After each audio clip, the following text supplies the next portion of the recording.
Cool. Now that we got that out of the way, welcome back to another video, everybody. We got another Lego building unboxing video for you. I'm really excited about this one. Had to prepare by putting on my Hulkbuster shirt here because we have, as you can see kind of in the background, yes, we've got the Hulkbuster Ultimate Collector Series set from Marvel. So yeah, let's take a look at that real quick. Alright, so this is the set right here. It comes in a very big, typical 18 plus style box. We've got different pictures of it on each side. Down here, we've got full view of the set. We've got pictures of it. Normal model is 20.4 inches tall or 14.5 inches wide. Got another picture of the model on that side, but yeah, oh, it says anti-Hulk up there. Interesting. And then Le Hulkbuster. Interesting. There must be different languages, but I don't know why. I don't know what language anti-Hulk would be. That, if somebody knows, please let me know. That's funny. I don't know what that is, but so yeah, bought this on lego.com when it was 40% off. So typically it ranges for $550, which is way too expensive, especially when it first came out. But I got it for around $330 is what I think it was on sale. Plus I had 10% cash back on Rakuten, so that got me another about $35 back. So all in all, this set was just under $300, which I think is good because we're going to be building this. This is the Rebrickable model from Ransom Fern, who does it. He also has a bundle for his smaller Iron Man figure, which we will also be building this at some point. That one you need 2 of the Iron Man figures and then 1 of the Arisham Shadow Eternal sets to build it. But for the Hulkbuster, we just need the 1 set, which we obviously have. So yeah, those are the 2 side by side. Obviously, I thought that the normal Lego model was absolutely stupid. So bulky, so legs are so wide and so oddly shaped and angled. The arms just look bad. Like, it's just not a good set, and I'm very upset that Lego didn't do something like this, and that the fact that a normal Lego builder was able to build this with just parts from this is kind of ridiculous, and it's like just as stable. And so yeah, there's behind pictures. I don't know what this is down here, but yeah, obviously it looks so cool. So excited to actually build this. Like, this got me hyped to actually buy this set. Like, this is the whole reason I bought the set. Like, I, for the longest time, was refusing to buy it. And when I saw these, I was like, okay, I have to get it now. So we got our instructions downloaded. So we're going to start at 1, and we're going to go all the way to, goes all the way to step 2,420. Yay!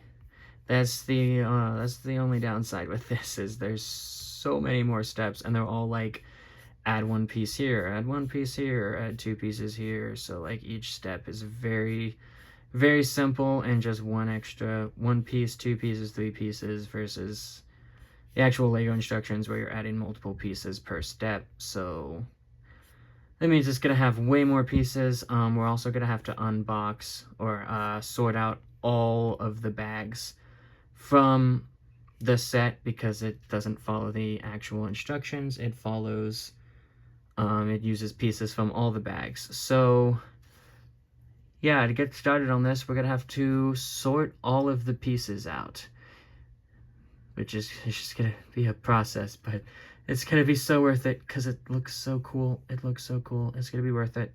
It's going to be worth it. So here we go. Let's get the box open. Boom. No symbol on the inside. And we got all the bags. All right.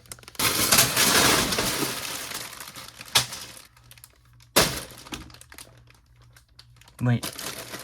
I guess I don't need these. great. Let's get sorting. So this was absolutely the most strenuous set that I have ever put together. Like, it was definitely the most mentally challenging and, like, emotionally challenging as well. First off, having to sort the pieces took way longer than I thought it was going to take.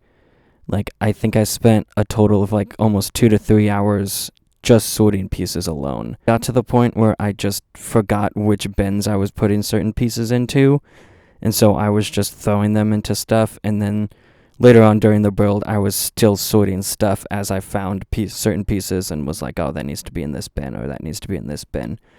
It also took one of the longest sets I've done, because first off, with the sorting the pieces, I started doing that, and then it proceeded to sit on my desk for about a month and a half, just sitting there. And then I finally was like, I have to put this together. It's just taking up space. I have to put this together.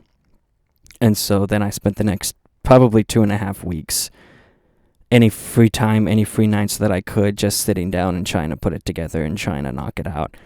And overall, I think it took a full 24 hours to put this together. Emotionally, it was really hard because of just trying to sort through 4,000 pieces, and literally half the time was just trying to find one or two pieces. And there were a couple times where I just gave up trying to find one piece, and then I went and just tried to find it in my own personal collection, because I knew I had that one piece and I knew where I could find at least it. And instead of searching through all of the bins, I just went and grabbed it from my collection, and so that took extra time.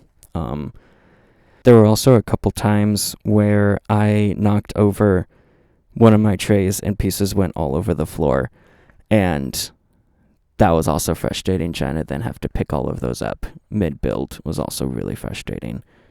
I think I ended up losing maybe a couple of them, so yeah, I'm gonna have to go find those later. The build itself, being a rebrickable, like, it's not, the flow of it is very different than other traditional professional sets that have professionals putting the instructions together, like, and tell of what sections you are looking at or what angles you are looking at. And there's also a lot of overlap that happens. And so that was very difficult. But at the end of the day, the set's together and it looks absolutely incredible. And I'm super happy with the detail that went into it, and, like, just the sense of accomplishment for finally putting it together. Like, it definitely knocked me out so hard, but just the overall experience and the overall, like, finally getting it done is super satisfying. Alright guys, so here is our model completely built and finished. And I gotta say, this thing looks absolutely incredible. Like, the angles that it gets, the texture with all of the gold pieces on the legs and in the chest plate looks absolutely amazing. Like, this set is absolutely beautiful to look at, and it's just so aesthetically pleasing. Like, I'm just so amazed at how this came together. It obviously did take an extreme amount of time. It took 24 hours to build, which I mentioned in the time lapse, but at the end of the day, I think it was all worth it because it just looks so cool. It just towers over everything, and it's just amazing. It does have a couple flaws, though. It is very fragile, and that is probably my biggest complaint with it, is how fragile it is. Specifically when you try to go pick it up, like these, see, I didn't barely touched it, and these side gold pieces that attach to the torso,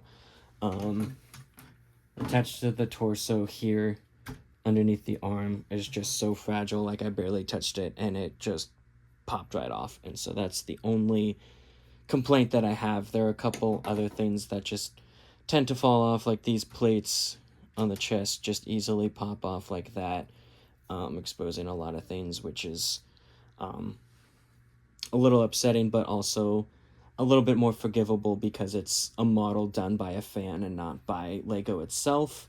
So there's a little bit of wiggle room in regards to that. They could only use the pieces that were in the set, and I think he did say like he would want to make things a little bit stronger if he had more pieces, but he was kind of limited to the sets that, or the pieces that were in the set. So we put these things back on real quick. See, look, as I was trying to put the stuff back on, this whole top part came off as well. So, like I said, even as you try to put stuff back on after it falls off, more other things falls off, which is just sometimes a little annoying. So you just can't really touch it once you get it positioned. So I'm gonna try and put this thing back on now. Now that does bring me to a predicament that was really hard that I was trying to figure out, and that is how do you carry this thing around? Because I kept seeing people try to carry it from the sides, but that causes, gosh, just so many things to fall off. I didn't even barely touch it, but I gotta put these things back on. Okay, so now we got those pieces back on. I've learned, yes, you cannot pick it up from the sides at all, as you could see. So what's the best way to pick it up? Well, honestly, the best way to pick it up is from the legs. The legs are like absolutely, completely sturdy. Nothing on the legs has fallen off that I could tell. There's a couple loose flaps here at the bottom. Maybe on the back there might be a few like loose things that maybe fall off, but the legs are like absolutely sturdy. Pick it up from the legs all you want. You can pick it up between the legs with one hand if you want, but like that is completely sturdy. Just yeah, with all of the loose, very fragile details. See what I mean? All the loose things that are in the center here, you just cannot brush, touch, or do really anything, or else it'll fall off. And that's one of the only downsides that I found to this set. The arms have great articulation, which I will show. Like the way that the arms built and like attached is fantastic. Like it has such high articulation. It takes a little bit to get it up, but it can go pretty much directly parallel to the table, which is awesome. And then also the spinning, it has full 360-degree spinning, and the shoulder plate goes with it as well, which is just incredible. And I love that design that it has. And does the same on the other side, as well as the forearm has great articulation as well, so you can get good angles with both arms, as it can be like punching upwards or anything. Hands also have great 360-degree rotation, and then all of the fingers are all different plates and can get all kinds of different angles as well, which I think is really cool how they did that. The legs, however, there is absolutely no bend in the legs at all. You cannot bend it or do anything. I'm not sure if with the other Hulkbuster set, if you could do that as well, but with this, I assumed not, but with this one, you definitely cannot bend the legs at all. It does have on the back of the legs, it has a couple panels that can flip up and down, and then you have flip those up, and then you have these cool tabs here that you just push inward, and then that actually activates the light brick that it has on the two shins. I don't know if you can see it with the LED lights on, but they do have that. And then that flips up, and then there's also another light brick in the center here that lights up the chest, which is really cool.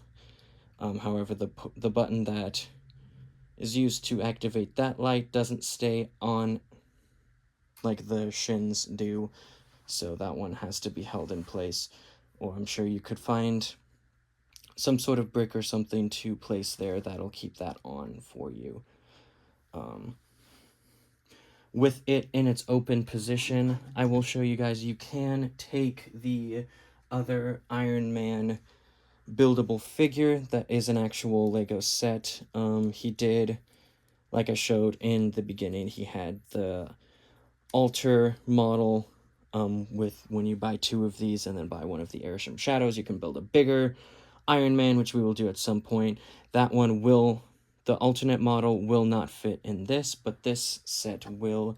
I have not tried to put this in here before. I probably should have beforehand, but I do believe he said you need to flip these two shin guards around like so, and then you should be able to like bend the legs, and then these two circles flip up like that, and then let's just see if we can get this on the first try.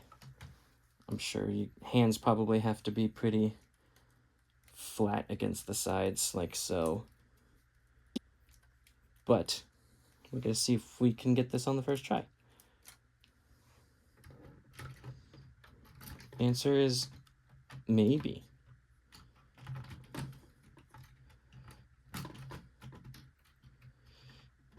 Hang on, I think we have to flip. I think we have to flip the feet around. Nope, feet can't turn. Okay.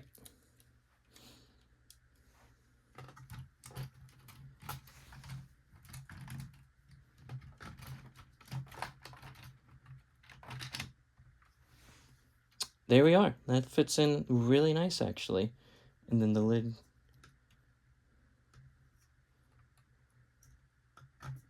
Can close just like that. There we go. So that's what it looks like to try and get the figure in there, which I think is a really cool detail that he was able to keep that with the original model. So, also the amount of pieces it uses, these are the only leftover pieces that were in the set, which I think is really impressive, that was only the amount of pieces that were used. He even left the pieces alone that you need to make the plaque here with your figure display, which I think was really cool that he was able to keep that as well, which I think is now a good time to look at the minifig along with our instruction booklets that came with the original set. Alright, so here is our minifig display stand along with our plaque that has all of the specifications for the Hulkbuster, which has special Iron Man suit, heavy-duty modular armor, 24-foot tall in real life, repulsors, add-ons, arc reactor, super durable, super strength. That is the Mark 44 Hulkbuster Iron Man build. Yeah, really like the plaque, really like that it also says Infinity Saga at the top, so really like the plaque, really like how that looks. And then our minifig is not the most detailed figure out there in terms of the Iron Man. Try to focus on there. They said they went for that scene in Age of Ultron, the movie, where he is transforming into, or when they're making Vision and he has his torso on and he's like shooting repulsors at Thor, or no, at Captain America. And that's kind of what inspired this, which I think is pretty cool scene. I just wish that it was, a little more detailed, that it had maybe some sort of leg printing, some sort of different face, or if it actually came with a new Iron Man suit figure from like either Mark 43 or Mark 45 that was also featured in Age of Ultron. But other than that, it is cool to have the exclusive figure. I mean, this figure goes for like $60 or $70 alone on eBay, which makes up about a third of the cost of this set of what I paid for it, which I think is a great deal. And it's just one that I needed in my collection to have all of the Iron Man figures for. So fits right there on the stand, and then stand can just be at the bottom of the feet. Did also want to show you quickly the 3 instruction booklets that come in the original set. Was kind of glancing through these, and was kind of cool that the build really resembled a lot of what Ransom Fern did in his build, with just style and stuff and the way it looked, which I think is really cool. But there's a lot of other differences as well. And then the third one, the arms were pretty similar, it looked like, in terms of just like It looked like maybe the arms were a little bit more bulky, like in the wrists and the forearm, but for the most part, like, looked also very similar in terms of build and style, and then the way it's like connected via the giant gears at the top looked pretty similar after building it. So in the back of the third instruction, it had a double page poster of the Hulkbuster there. Has all of the piece count, obviously, which is quite a few pieces with 4,000, obviously, and then a detailed completion of the set, and then on this one, at the beginning, it did have the intro to what the Hulkbuster is, had another poster there, and then had the designer himself kind of talk about some of the things, which it's weird that there was only one designer for this, whereas like large builds like this, there's usually like a team of like 6 or 7 that they try to feature. But interesting that they only featured one designer, and then it looked like one graphic designer as well. And then another shot of the set itself, and then all of the bags. So those are the 3 instruction booklets. Let me go into my final thoughts of the set, and then we will get on out of here. So overall thoughts on the set: I absolutely love the design. I love the features that comes with it. I love the ability that you can just have the figure sitting in the build as well. I think that is really cool. Again, with just all of the pieces that fall off, makes it really fragile and makes it really hard to try to move and display and stuff. It's definitely not a toy to be played with, but still think it's awesome. So happy with the way it turned out, and so very happy to have it in my collection currently. So thank you guys so much for checking out this video. Don't forget to like, comment, and subscribe. We will see you in our next building review video. Peace out.